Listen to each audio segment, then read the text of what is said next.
Now, let's not jump to conclusions from the title and immediately dislike the video. Just because I said the villains in My Hero Academia are better than the heroes doesn't mean the heroes aren't necessarily quote-unquote bad, but it's just the villains, in my opinion, are just a lot more interesting and fleshed out, especially Shigaraki, than the heroes. Now, when I say villains, I mean mainly the League of Villains, Stain, Overhaul, All for One, etc. You get the idea. And when I say the heroes, I obviously mean the pro heroes and Class 1A and B, because those guys are pretty much all professional heroes at this point, if I'm not mistaken. But I know a lot of you may try and use recent Deku to try and, in a way, disprove my opinion, which shouldn't really be possible because, you know, it's my own fucking opinion. But recently, Deku has had a shift in tone in comparison to his pre-war arc self, but I still don't see that as something that can top the whole League of Villains and Stain, etc. in terms of how interesting they are and how Horikoshi uses them to progress the story.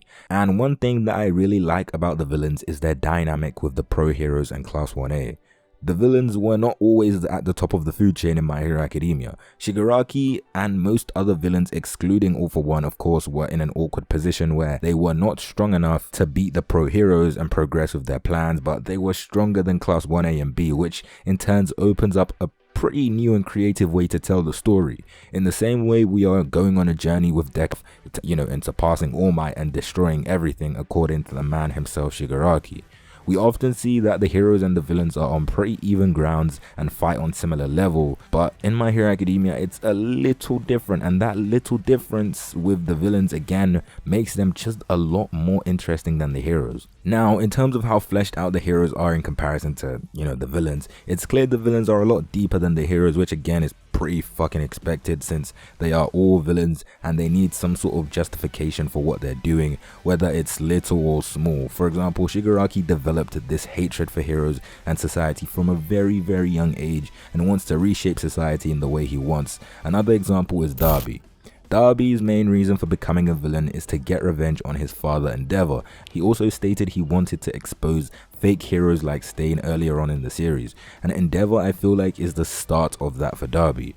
Even Toga is a lot more of an interesting and compelling character than a lot of pro heroes and heroes from Class 1A and B. In fact, I would say the only characters that are on par or more interesting than the whole of, you know, the league are Kirishima, Bakugo, Deku, and to an extent Todoroki. Todoroki is quite a weird, you know, case, but I have a whole video coming up about Todoroki in the next few weeks, and some of you may not like what I have to say about him.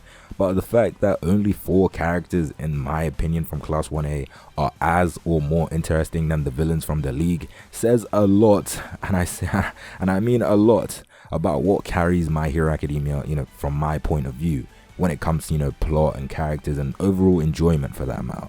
When it comes to the pro heroes, I would say there are about like 3 I would consider interesting or fleshed out. So we're pretty much only talking Hawks, Endeavor, and All Might. And no, just because Miyako is fine as hell doesn't mean she's an interesting or fleshed out character, because I know a lot of you Mirako Sims will try to get on my fucking ass if I ever throw any form of criticism towards her.